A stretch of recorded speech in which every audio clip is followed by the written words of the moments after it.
So let's get into it.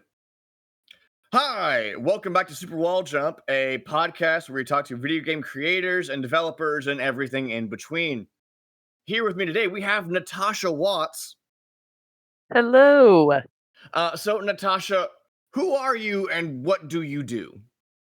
Well, I would say I'm one of the everything in between because I am a grad student right now at University College London, and I am studying a really specific group of people on Grand Theft Auto who like to role play. So I mean, there's a pretty big community that does it, but I've specifically been studying one group of that, so that's kind of my deal. That's that's got to be fun. So what prompted this research? So I am in a program that's a digital anthropology program, which just means that we're talking about all the intersections of technology and culture. There's so much going on, obviously. It's such a rich world to study. And I wanted to look into some of those online communities that maybe from the outside people have a lot of stereotypes about or negative media coverage about. And I was like, okay, I might want to do something with video games. What are some of the games that are known to have toxic online communities? GTA is one that comes up, I feel like, a lot in those conversations from people, especially GTA Online. I've had lots of negative experiences in GTA Online. So I wanted to kind of look deeper and figure out what else is going on here besides the surface level stuff that people do. Makes sense. And for those who are uninitiated, can you tell us a little bit about GTA and GTA Online and what that sort of entails?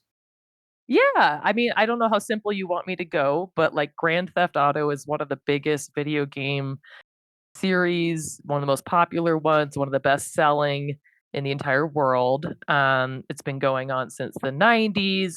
The current iteration has been around for a decade or so. There's a big new drop of GTA 6 coming soon. That's going to be one of the biggest, I think, one of the biggest video game drops that have ever happened. So it's very popular. Tons of people are playing it. Technically, actually, it is developed in the United Kingdom, which is kind of interesting. I actually didn't know that before I started this project. But obviously, the game is based in American cities, fictionalized versions of American cities. You drive around, you steal cars, you shoot people, you sell drugs, you do all sorts of things that kind of in the real world aren't necessarily healthy, good things to be doing. You You're can just buy a going house, you know. you that's good. Yeah, that's you're not doing that in the real world, right? I'm not. Some of these are some wish fulfillment things, right? So yeah, just like kind of this fantastical version of America, right? Of American cities, where just all sorts of exciting, crazy things are happening. Um, and then so there's kind of the story mode, which is what most of the games are. You play and you have a character and there's other characters you interact with and it's just you playing. And then Grand Theft Auto Online is the multiplayer open world version where you get thrown into a world with a bunch of random people. And then for my specific project, there's kind of a modified version where you download 5M, and you can how do I explain this? It's not GTA Online itself. It's these special communities that people these independent developers kind of modify and create their own little worlds so that people can role play and have characters and not play the actual GTA Online game. Okay, so it's like a offshoot using GTA Online as a base. Yes, yeah, and so originally it was just some modders who created 5M, and then Rockstar, the owner of GTA, bought it, and so now it is officially kind of under their umbrella. So what makes it different to regular GTA Online where from what I understand you can go, steal cars and shoot other players. Most of it is pretty much that same. The structure of it is the same. The map is essentially the structure, the skeleton of the map is the same of Los Santos and all that. But then It's just that people can individualize, they can change up the way the map works, they can change up the rules, they can add additional stuff, they can make it look better, the graphics look better if they want to invest into that kind of thing. So the group that I was working with is called British Life Roleplay. And most of them are from the UK, and they kind of modded the map to make it like London. So obviously, like the layout's pretty much still the same as how it was in GTA Online, but they added, underground subway stations, and they added certain stores that are popular in London, like Tesco Express and things like that. So they kind of added a little bit of like a British flair to it. Wild. Yeah. Just so they basically taken this thing like, all right, cool, we're going to tailor it more to what we want. Um, Yes. what does the role playing consist of? If it's So not, running and gunning. yeah, there's definitely I mean, I think that in GTA, like you have to have some amount of running and gunning. It's just inherent because of the way the game works. So there is some amount of that, but I was really surprised going in how much is not action packed, at least in this specific community. It's kind of walking around, it's driving around, it's working jobs. That's a really popular activity where you can go, you can go work at the police department, you can go work at the hospital, you can be a fast food worker. I actually went and got a job like at the burger restaurant, and I went like worked the fast food counter, just to kind of experience it. So it's kind of like a lot more mundane stuff than your typical GTA experience where you're just, running away from the cops all the time. But then there's also that element. So people who want to get involved, there's gangs that you can join. You can start growing weed. You can start, you can become an assassin. You can become a gang leader. Like there's that element of it, but then it's kind of more open to some of the other aspects of kind of simulating life and socializing. So they have this handcrafted virtual world, and some people are like, I want to be a fast food worker. Yeah. And well, I think for the most part that's just a step up into getting in something better because there's the money system and you have to be able to you start from nothing. You start with like 5,000 bucks, but that's not a ton in this world. And then you kind of have to work your way up. And so if I wanted to, I could have gone and worked really hard and eventually made my way to something higher paying and more glamorous. But for then I was so fascinated just by the fact that you could just go in and yeah, truly just kind of work the type of job that people in regular life would, kind of look down upon and say, "That's not fun. Why are you doing that for fun?" Right? I thought that was so fascinating. So how large is this particular community that you're studying? This one on the Discord, so they have a Discord that they run everything from. I was gonna say, I think there's around maybe 200 members. I would say like on any given night, probably 10 people, 20 people playing at the same time. Sometimes they get up to 40 or 50. There are other much bigger communities. I think No Pixel is one of the popular ones that people stream a lot on YouTube and Twitch and stuff. They get hundreds of people a night. This one's one of the smaller, tighter knit ones. Makes sense. So how much time does the average role player spend in game? Oh my gosh.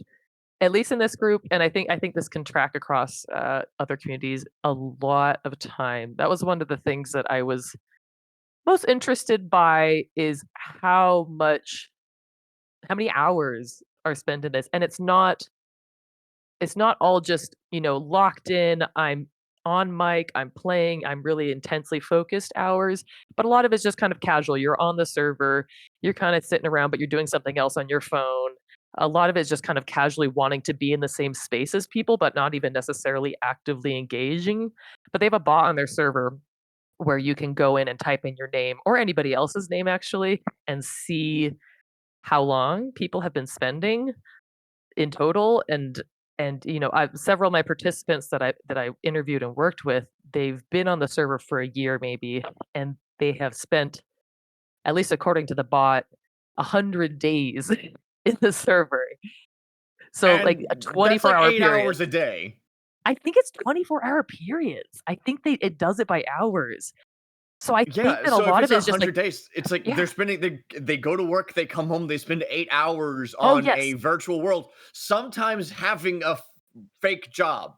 Yes. Yes. They It is wild. I cannot wait to come home from my real job where I make real money to go and be at my fake job, which makes me fake money. Yeah. That was one of the biggest things that that I was writing about is like, is this play? Is this work for them?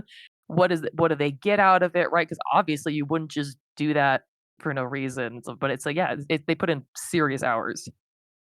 Yeah, so what are they getting out of it? A lot of the people that I talked to, when they first get started out in the server, it's for friendship, it's for socializing, it's for something to do. A couple of the people are disabled, maybe homebound, or just have not as good of health, and so they can't get out as often to socialize in real life. And so this is a way to talk to people and spend your time and make friends and feel like you're working towards something. Um, Also, a lot of them, at least some of them, they started out in the server in maybe a bad time in their life or a vulnerable time. One of them, their partner had just passed away. So obviously there's a lot of loneliness and depression that goes along with that. They started watching streams of people playing these types of games. It looked like a fun community. They said, "Hey, why not give it a shot?" And then as people spend more and more time in there, they get to know each other. This group was quite tight knit, especially there's kind of a core, maybe 15 people that are pretty tight knit.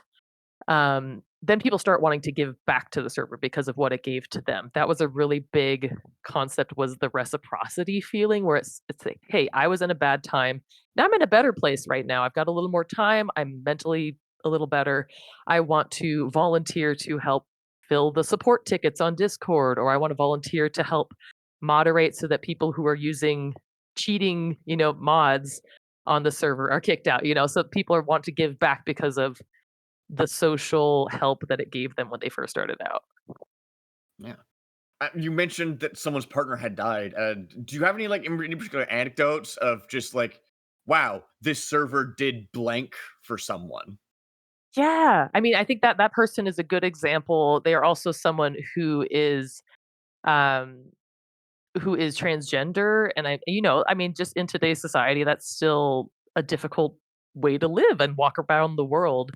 But in this server, which is really interesting to me, in this server, there are all types of people and all political backgrounds, but everyone just accepts you as you are. Your character can be whatever gender, whatever presentation, and I never saw anybody being weird about it ever. So I think that was a really cool thing. Another anecdote that I thought was really interesting was that, when I first hopped on the server, one of the players' wives had just had a baby, um, and most of them were younger players, but then this was someone who was a little bit older, who was a dad now. Everybody was super supportive. They would hop on the voice chat with him and talk about, that he was having issues sleeping because of all the stuff you had to do with the baby. So they're supporting people in their daily lives, in ways that you wouldn't necessarily imagine of a gamer community, right? The other one I wanted to mention was that one of them, who is more homebound, not completely, but she has lung cancer, and she is one of the content creators on this community. So she streams on Twitch. She gets donations and some money from that, especially for people in the community. And she because she lives in the UK, medical bills aren't as much of an issue as they are in the US. However, she really wanted to raise money to go toward research for this really rare type of lung cancer that she has. And so she did a 24-hour stream hoping to like raise donations that people would go on and support her, um, as she streamed playing this game and I think some other games as well. So I thought that was a really interesting, and cool kind of form of community that was shown. Yeah, lung cancer is not fun, no matter where you are in the world, actually. No. Yes, yeah, it's like no matter what, it's not a good time, even if your medical bills are lower than in certain countries, right? Yeah, being sick is still bad, Yes. but it does very much sound like this for a lot of people who don't have that IRL community. This is a great place for them to go and feel welcome and appreciated. Yeah, and even some people who did, like, I don't know how they balance, time-wise if you're spending a lot of time in this server, but, people with families, people with, IRL friends that they're spending time with, I was surprised by how capable they are at balancing all that, but then also being on the server so often. I mean, I do think being able to sort of prioritize things is important because, like, online relationships are still real relationships, even if, you've never met in person. For a lot of these Yes. people, I bet that, oh, hey, this person that I have spent, oh, these people have spent 100 days per year. Mhm. Um, Mhm. hey, I imagine those relationships are pretty damn deep.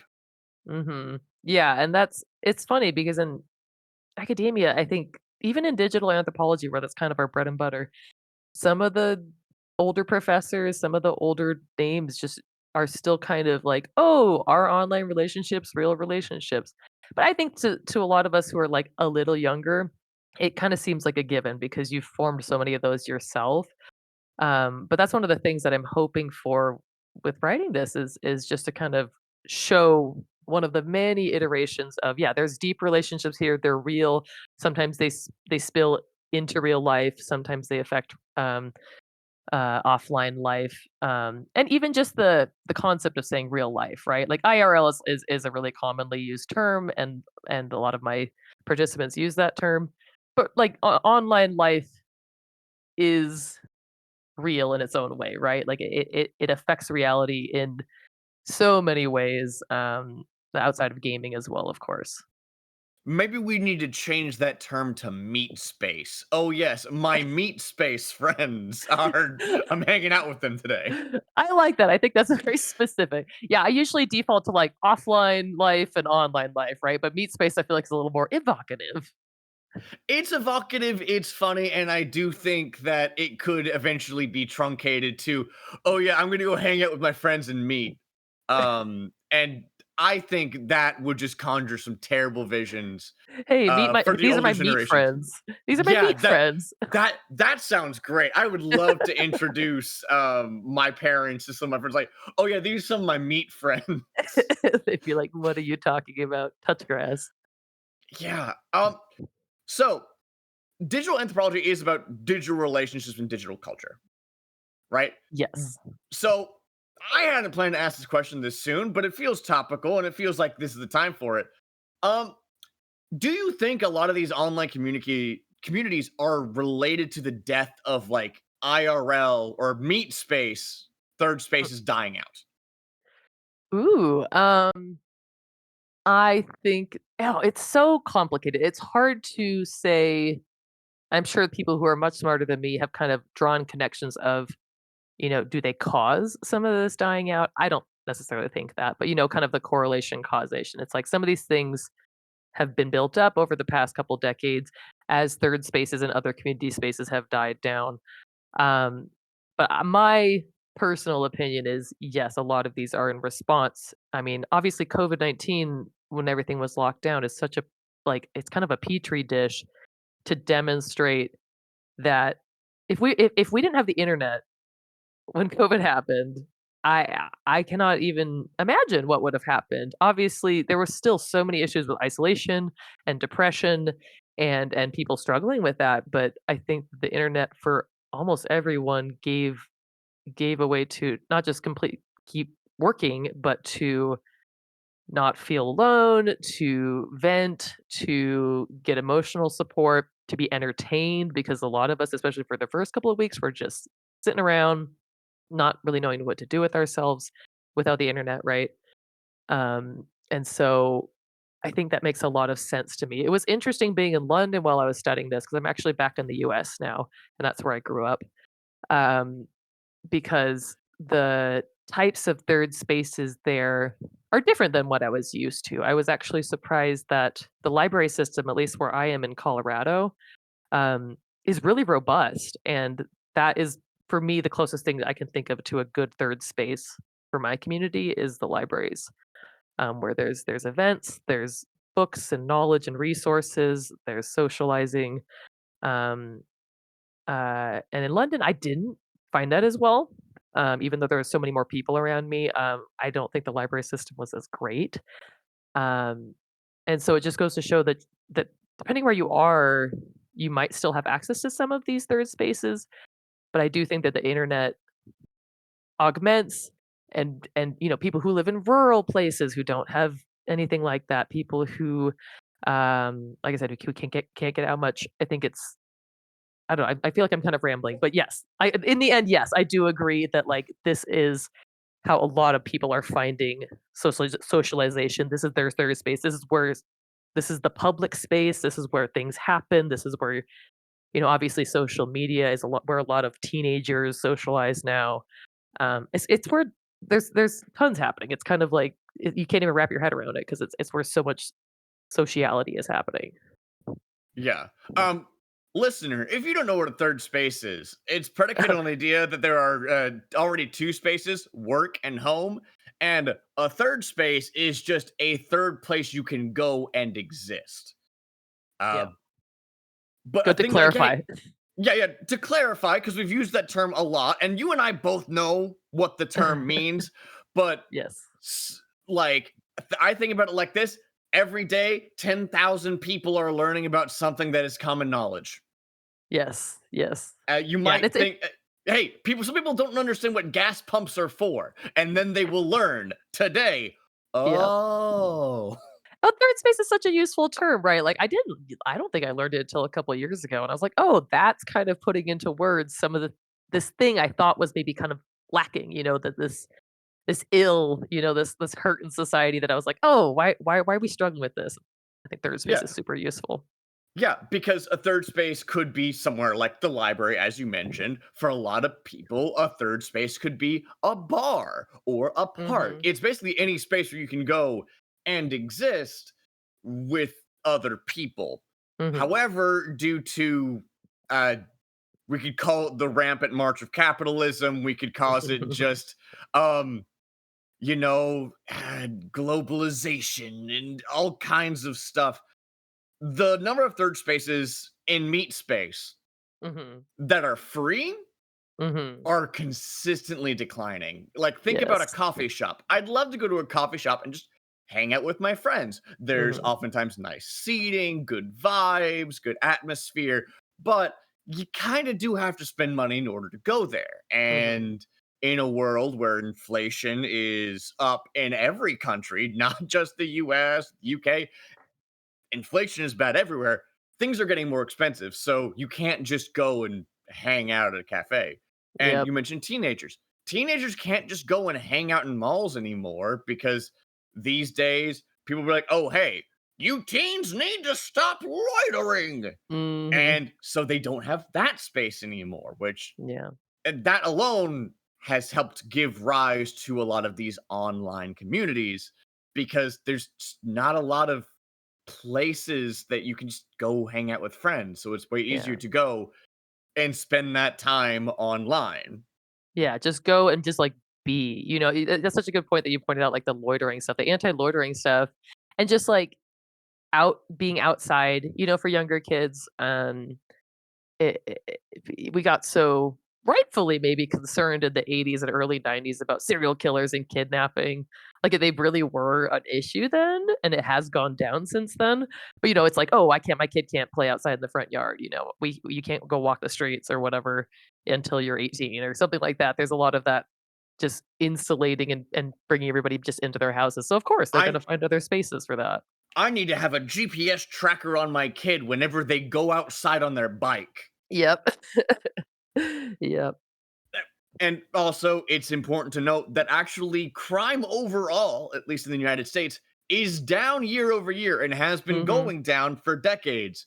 So, Mhm. but it's very much a perception versus reality thing due to, again, this wonderful thing called the internet, which Yes. it's Oh, somehow, I was just gonna if say I could rant about that forever about kinda some of go that for it. stuff. Oh, I mean, This I'm not an this is the expert. place. I'm not an expert in any way, but yes, like, just kind of the proliferation, that's another one of my pet topics is, like, misinformation and people becoming paranoid because of the things that they are learning about or theorizing about and conspiracy theories on the internet. But yeah, there's in some of the communities I kind of follow out of morbid curiosity, there's a lot of this kind of talk of, "Oh, there's all these sex traffickers who are coming to get your kids, and they're gonna steal them in the Costco parking lot." Where the reality, for the most part, is not as action movie, for lack of a better term.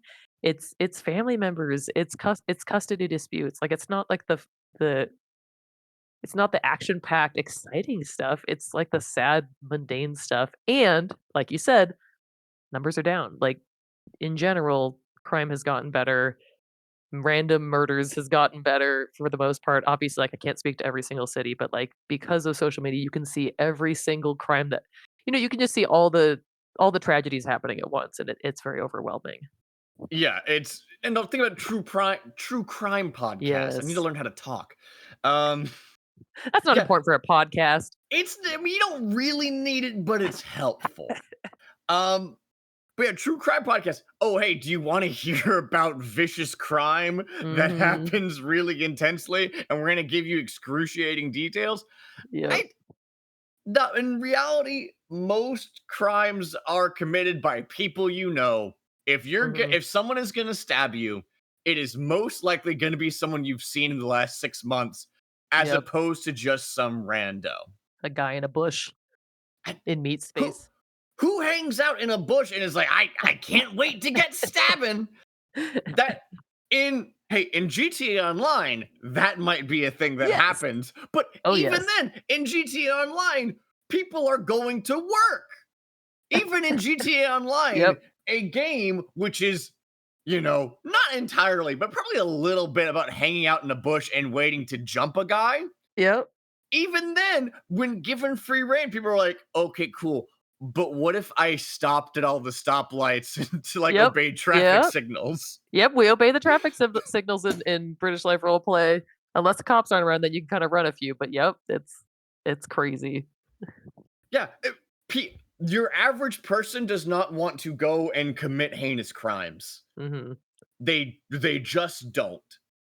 That's nice to hear, Sorry, Sometimes you gotta sorry, remind internet. yourself. Hey, yeah, the average person just wants to be left alone. Yes. It's Hey, the number of people that I would say are actively evil, not that many. How Yeah. many people do you think are actively trying to take over the world?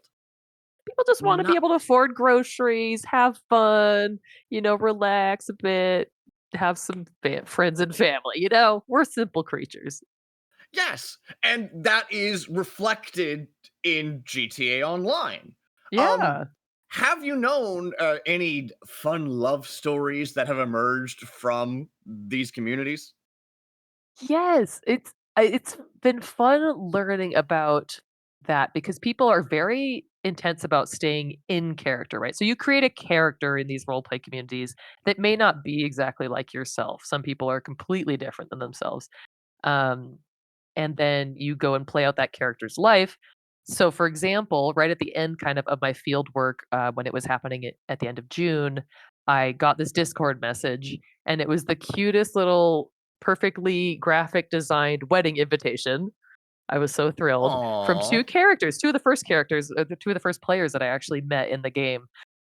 Their characters were getting married, and it was a month away, so they had given you like a save the date and a location and like a dress code. And so these two characters had met, maybe a couple months ago. It was a quick courtship, but they had met while working on the EMS team, like it was the NHS. There is the National Health Service, um, and fallen in love, and now they were getting married. But then one of them went to prison because they were framed for a crime. But In real life eventually, or in the in server? in the server, fortunately.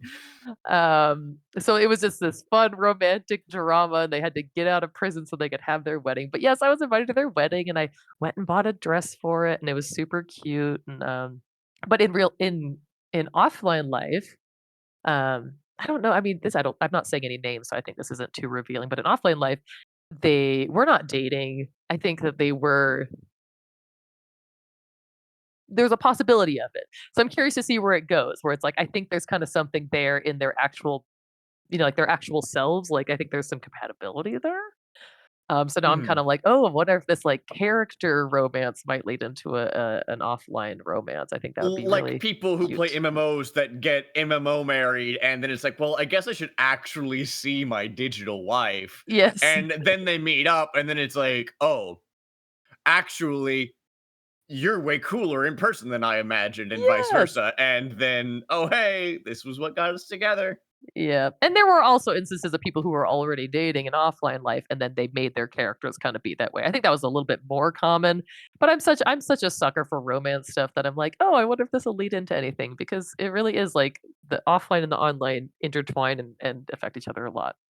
Online relationships are actually valid. Yes, and they make I mean, I think that's hopefully not too controversial a statement nowadays because, app dating and dating online is so much more accepted than it was, I don't know, even 10 years ago. It still was kinda like, "Oh, you met online? That's kinda weird," and now it's so common. Well, again, death of third spaces. Now Yeah. that basically every place charges you something to hang out in, how are you supposed to meet people? So people are Mhm. meeting people online where they're spending a lot of their time. Makes a Old lot of people sense. complain about how we're always on them dang phones, but I have my friends in my phone actually. Yes. Yeah, and I have so many friends who I have met even like if yeah, even when it was less socially okay to make friends online. They're like, "Don't trust anybody you met on the internet," but I have traveled across the country to meet in person for, I'm a writer, and so like I made writing groups, and then we would have writing retreats at different places, and it's such a like a fulfilling, it can be a very fulfilling and safe and healthy way to make friends. Obviously, there are bad examples of it, right? Just like everything. Yes, obviously, if you're trying to go make friends on 4chan, that's probably not a great place to go. Don't do that. I mean, I'm not gonna stop you, but you really have to consider, like, aren't there better places? Yes, like Reddit, just kidding. That's just how you and I I linked up. I don't listen, Reddit is a lot of things. I think Reddit can be useful. Oh, yeah. And I can't Google anything now without looking up Reddit at the end of it, so I get an actual human answer instead of Mhm. an AI one. Yeah. I just saw I mean, take this with a grain of salt, it was just a graphic on the internet, but I just saw this thing that was kind of showing the sources of, I think, ChatGPT, and Reddit was the number 1 place it was getting a lot of the information it was searching. I'm I'm not surprised because Reddit is a absolute crapload of just real human writing Yep. and well, It's a very useful place. yeah, without going too deep into MLM or LLMs, not MLMs, although I do think they're similar. I Oh. think okay, I think that many people who are pro AI try to bully their friends into being pro AI. Just Mm. like MLMs are like, all right, cool. Hey, I can make $1 million this year, but only if I bully 10 friends into doing it. Definitely, I could see that for sure. And also the fact that LLMs like ChatGPT and everything, they're not profitable. Even if they Mm. charged every user like $50 a month, they would still not be profitable. And that ties into just how Silicon Valley is. Did you Interesting. know that YouTube is still not profitable? What? Why You did they That's crazy. because Google has the monopoly on it. What other video services do you know of? Not many. There's always little offshoots that are trying to beat YouTube, but YouTube still is the thing. Yes, and that I think is worth Google spending all the money on it. It's, hey, yeah, cool. Mm, And think about Uber. Uber, it may be profitable now, but I know for the vast majority, it was not mhm, because they're like, all right, cool. The best thing for us to do is to undercut every single cab company. And then mhm. once they had driven the cabs out of business, then they started raising their rates. Uh-huh. Yeah, I mean, that's such a thing in tech, like, in general, is you just have to be able to sell it and say that it will be profitable. You don't have to prove that for years and years and years and years. You just have to, like, sell this exciting dream of what could be to the investors and to the people buying the products. And yeah, that's like you said, that's exactly like how multi-level marketing is, where it's like, hey, you don't need to actually like show any results. You just have to be able to get people swept up in the dream and the vision of it, right? Oh yeah, but again, to try and bring us back, I get so distracted, so I'm bringing us back to the start. But not everything in the digital space is necessarily, consumptive. Again, you have this server where people are coming together.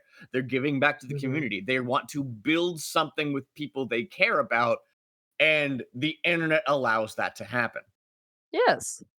Yeah, it's kind of some of the stuff that I have been reading about and writing about is this it is obviously partially consuming, right? It's you're watching people play on Twitch streams, you're using a product or using the server that the main developer guy who owns the server created, and then but you're also creating within it and you're also experimenting and socializing.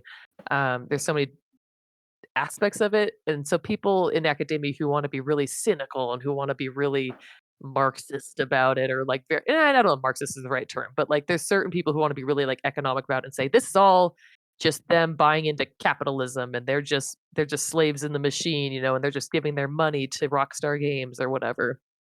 And you and I think understand that obviously there's so much more going on. It's much more complex. Yes, it is a product that you buy. Um, but people are doing a lot with it, I think is really interesting.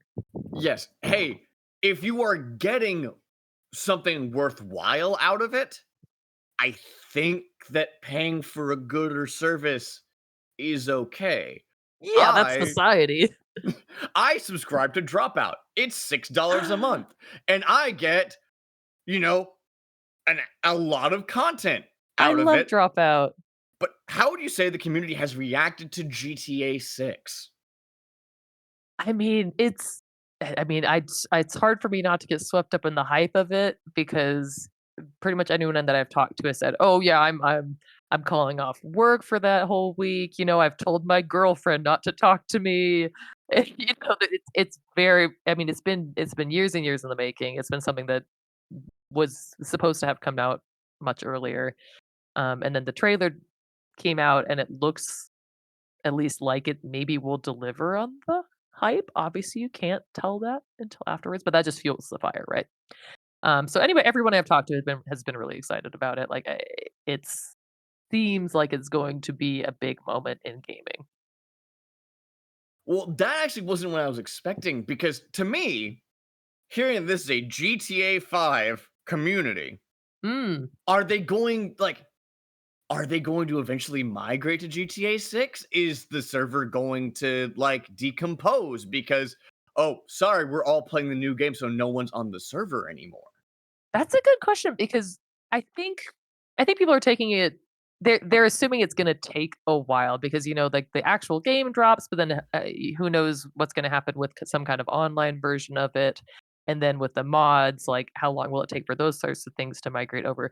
The people playing the role play in the role play communities, it's a pretty different game they're playing than the formal. GTA 6 is going to be where it's like you're playing the story mode, and so far, I have not noticed much concern about that. I don't know if they're either going to keep it running or migrate it. I honestly have not asked, but everyone's just seems to be like, "Oh, I'm excited for this game," but it's almost like it's a whole separate thing than what they're doing.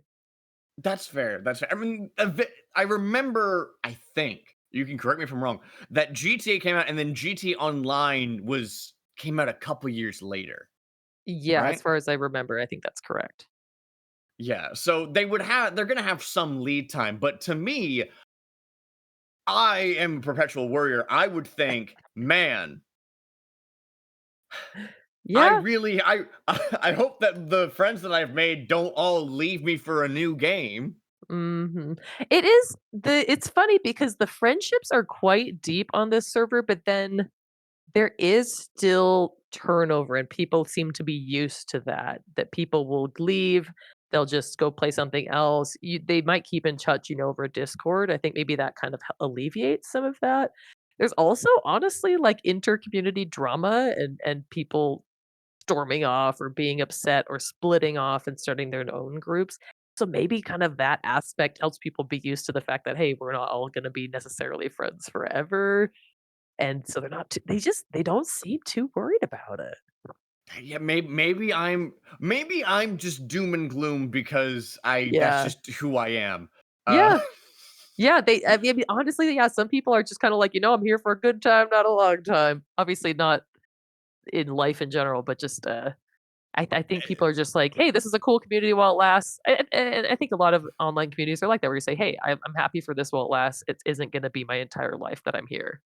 yeah, I'm enjoying where I am in life right now, and right now that consists of playing this game with friends. Because you mentioned that Yeah. that one player recently had a kid, and something Mhm. that I know, even though I don't have kids yet, is having kids is a major change. Yes, and major change in the way you spend your time and how much energy you have and what your priorities are.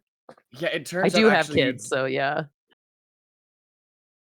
and you're able to be on a podcast in the middle of the day. God help you. Yay! They're actually old enough now that they're at school, so that has definitely, changed my abilities. But yeah, life, you change in the things that you're up to. Particular player actually was on the server the next day, which is very very I was impressed by the devotion. He was back in his job, doing his thing. So you went to grad school already having had kids. Yes, I was one of I think they called me a non-traditional student. So I did my undergrad and I graduated back in 2013 with my undergrad, took 10 or so years off, had some kids, did some other stuff, blah blah yada yada, and then decided, hey, I partially because of some of the stuff that's going on in society today, I said, hey, I see this digital anthropology program. It's super unique. There's not really much else like it in the world.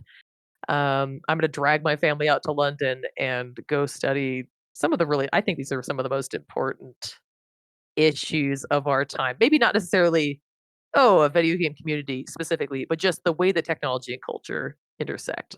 Obviously, there's just so much there to study, and the fact that it's not more common is kind of surprising to me. It's really hard to explain to people that did not grow up with the internet because I think that you and I are probably around the same age where Yeah, we grew I'm up during 33. the I'm 30. We Okay. grew up during the transition of computers are cool to everyone has a computer in their pocket at all times, sometimes two. Yes. Mhm. And Constant. we have seen how society has changed, in step with that transition. Yeah. I spoke about this during my last episode where I spoke to a guy who interviews streamers regularly. And Mm. kids want to be streamers now. They don't want to be astronauts. Yeah.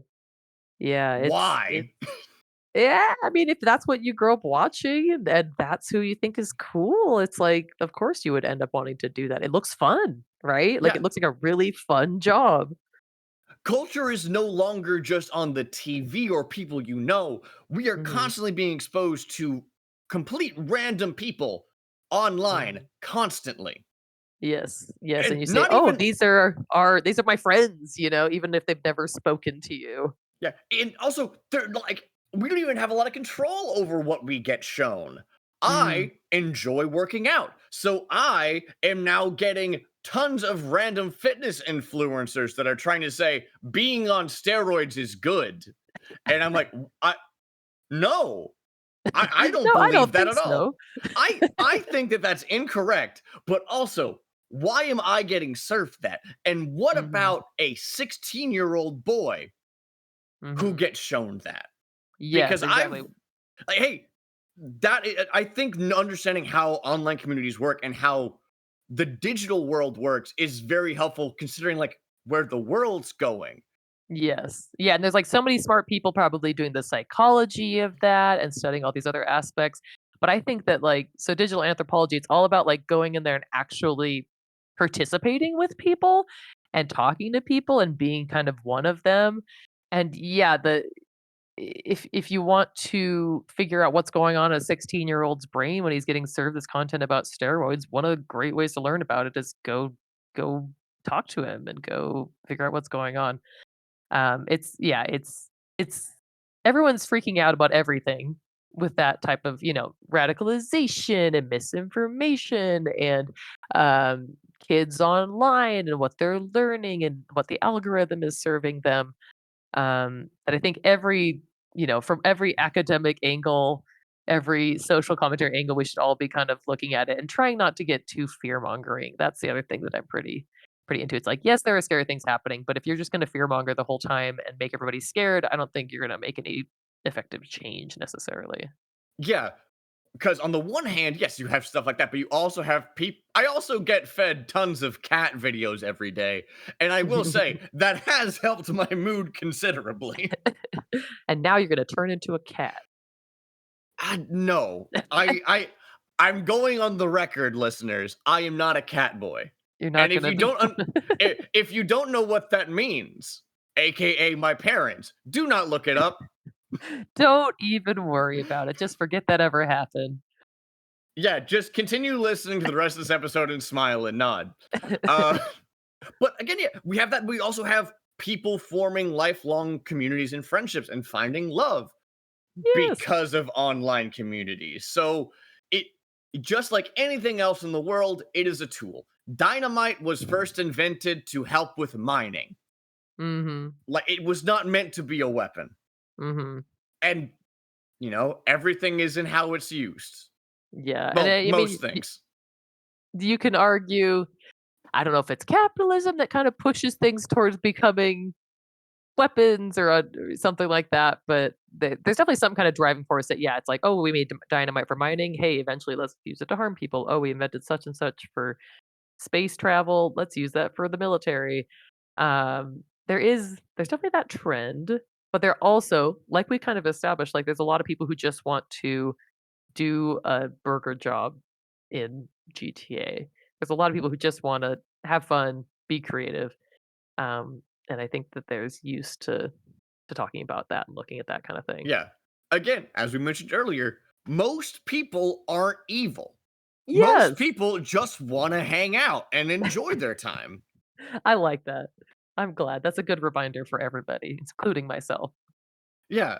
Hey, TikTok and all like the algorithm and everything else will remind you constantly that there are people that do want you and they want your money. And some people even literally want your blood so that it'll make them younger. Oh, that's fun. You can look it up. Some people are like, oh, well, if we get young people blood and put it in our veins, that has restorative effects. We're reinventing vampires from first principles. That's wonderful. Isn't that great? Hey, uh, we live in a time of great change. There's real vampires now. Great, That's so creative great. of them. Yeah, but hey, but you also are having people who are finding love like all over the Yes. place. Yes. Hey, um, I would say part of the explosion of people realizing, oh, hey, I'm LGBT. Mhm. That I think is also part of being online because people will read somewhere, oh, hey, yeah, this is how I feel. And someone's like, wait, I resonate with that. Should I resonate with that? Mhm. Huh. Yeah, a lot of identity exploration, people with maybe, like, rare diseases, like, maybe that rare lung cancer, I don't know, but, uh, finding help and advocating, learning how to advocate for themselves or finding options. There's a lot of, people, yeah, I mean, like, like, anthropology, like, they call them affordances. It's kind of Mhm. just, like, the tools that this thing gives you in order to make choices for yourself, but, yeah, the internet has all sorts of affordances for good and ill, right? Yeah. But as you said, hopefully most people aren't evil, you know? Yeah. Most people aren't. That Always should be important to your say. podcast tagline. Most people are not Most people. evil. Okay, I can't say people aren't evil. Most people aren't evil. And also, like, I can't sometimes I'm like, "Oh, man, it would be really fun to dunk on this one person," and I don't do any research, Yeah. you know? And then later I find out, "Oh, they were 14 and that's why they said this Uh, stupid thing." And it's like, that I you bamboozled gotta remember. again." They're just 14. I need to just go about with that attitude where it's like, "Hey, they might just be 14 and their frontal lobe is not developed." and, I'll just move on. Yeah. So what would you say the hardest part of your research was, of your fieldwork? Mm. I think for me, one of the hardest parts was I had to try to play as many hours. I was not playing as many hours as the more hardcore gamers, but I was trying to get into the server for a full month, like actively, and become one of the active members. That is not my usual schedule. I'm a much more casual gamer. I have a few games that I like. I'm one of those girlies that likes Baldur's Gate 3. I like Stardew Valley, that kind of thing. A little bit cozier, a little bit more less dependent on my ability to shoot a gun. And I don't play as much. And so honestly, one of the hardest parts for me is that I do have a little bit of chronic neck pain. And so being at the computer, especially in my London apartment where I didn't have a really ergonomic setup, did like cause headaches and things like that. So that was interesting for me. And then I also honestly use that in my research because it's like, hey, you have to be able to take on the body posture of the people that you're studying, and I feel like that was an interesting way to learn about them as well, where it's like, hey, they I don't know, this might be too boring. From an anthropological standpoint, it's kinda interesting. They call it the habitus. It's kind of the way that you hold your body affects the way that you experience the world. Once again, Yeah. don't know if that's interesting, but, that was one of the hardest I parts I, for me is I it was find it was doing interesting, that. so please continue. Just in the sense of it, yeah, I think I basically said it, but yeah, not having the proper equipment where it's like multiple monitors, an ergonomic chair, a good setup. I realized, oh, like this is pretty intense on my body, which is interesting because a lot of traditional anthropologists they would go out to the Amazon or something and they'd be going and getting malaria or whatever. I was like, okay, this is my version of that. Is I'm having like body aches and pains because I'm gaming too much. Yeah, but also it helps you understand people in a new way, which I do Yeah. think is the point of anthropology, which is Yeah. understanding other people. Yes, as best as you can. Like, you could never fully, perfectly understand or be able to express, like, what their life is like, but the idea is, yeah, to be able to get to the deepest level of empathy that you can. Yeah. Hey, and understanding, hey, part of what, because a lot of people might listen and hear, oh, hey, well, these people are spending 8 hours a day in an online world just having a job. What the hell is with that? And it's important to say, hey, this is a choice. They are choosing Yeah. to do this, and they're not wrong for choosing to do this. Yeah, and there's so many different motivations for it, and if you're not familiar and you haven't actually gone and talked to people or tried it, like, who are you to talk about it, right? You don't know. Yeah, it's very easy to judge from the outside. Mhm. Although I will say, I have played Final Fantasy 14. I do not see the appeal in Final Fantasy 14, You've heard and I it will here die on first, this hill. folks. Thumbs down, Final Fantasy 14. I am almost certainly going to interview someone about Final Fantasy 14 on a future episode, simply because I have heard stories of how that game had one of the best glow ups of all time. Hmm. The gameplay is not for me, but apparently it went from being kind of mid to they released like expansions that made the game a lot better. And the Yeah. writing also like summarily increased in quality and made it a lot better. So Did you only th- play the version that was before? I just did not like the moment to moment gameplay of walking to a guy, talking to a guy, walking Mm. to a guy, talking to another guy. Oh, there's a bug. I need to hit five 3 times. Um, And that's fine. yes, to each their own. Yeah, To yeah, each their yeah, own. I personally don't want to go and be a fast food worker in GTA yeah. Online, but Yep, to each their own. And exactly. if it makes you happy and it doesn't hurt anybody, great. Please do Yep. that. Yeah, that's why whenever I'm going kind of around life on the internet, I always remember I don't know if you've seen the comic where it's like someone's complaining about something and then the guy just, like, grabs his lips and says, "Shh, let people enjoy things." I have to remind myself that. I have seen that, and yeah, so long as it's not bothering anybody, sure, Mhm. good. You're not hurting yourself or others, great. Yep. Have fun. go crazy. If you Yeah, want I to mean, spend your entire life just like painting miniatures that you never show anyone, great. If it makes you happy, perfect. yeah, go off, king. Yeah, it's like, people sometimes people ask me like, "Oh, is GTA just like your favorite game? Like you play it all the time?" I'm like, No, it's not." Like I think it's super interesting and I think it's fun and I will probably do more research on it someday. But it's not my ideal game, and but Yeah. I don't begrudge the people who it is their favorite game in the world because I see why. And for some of these people who are on the server, it may not even be their favorite game. It may just be the thing they do to unwind. Mhm. Yeah, it's not like this is peak cinema or this is peak media. Yeah, people engage with games in ways that are not just, "Oh, wow, this is the best time ever." Mhm. Whenever I'm listening to podcasts, I usually put on a game that doesn't require a lot of brain power. Mhm. And so then I can just listen to a podcast while also doing something with my hands. Mhm.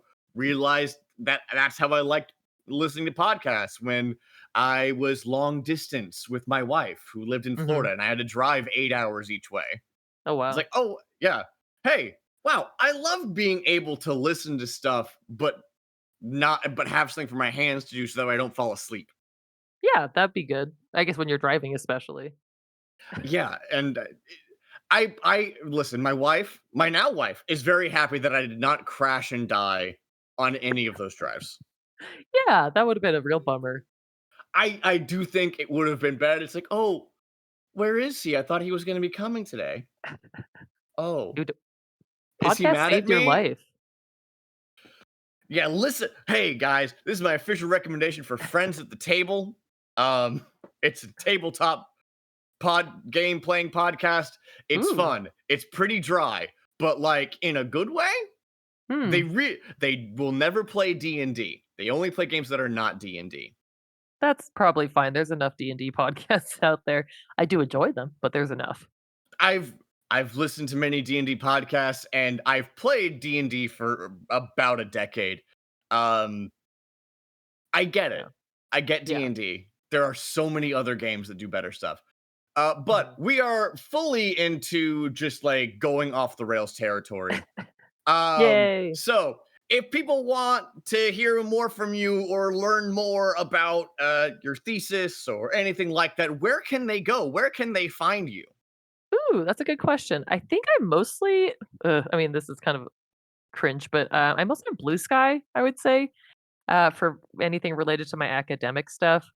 I believe that my username is Natasha Watts Up on there, as it is in a lot of places. And that's where I would say is the best place to find me is on Blue Sky. I do also have a Twitter or X or whatever, with the same username. And is it okay if I shout out kind of my other social media for a different thing that I do? Totally. That's the whole point of podcasting. Oh, okay. So, if you're interested in the fiction that I write, I have a TikTok that is author underscore Tasha, as well as an Instagram that's author underscore Tasha. And I write fiction I write sci fi and I also write contemporary romantic comedies about marching band, if any of that is interesting to people. Yeah. And if you got to the end of the episode, thank you so much once again. Tell your friends about me. Tell them to come find me in the dead of night. Tell them to get a little altar and put my face on there and to burn some incense for me. It'll really help the podcast, I promise. He's your god now. Worship me! I didn't know I was participating in this. I've Everyone started a is cult. now. Woo! All right. Well, everyone, thank you for listening and have a great rest of your day or night or whatever.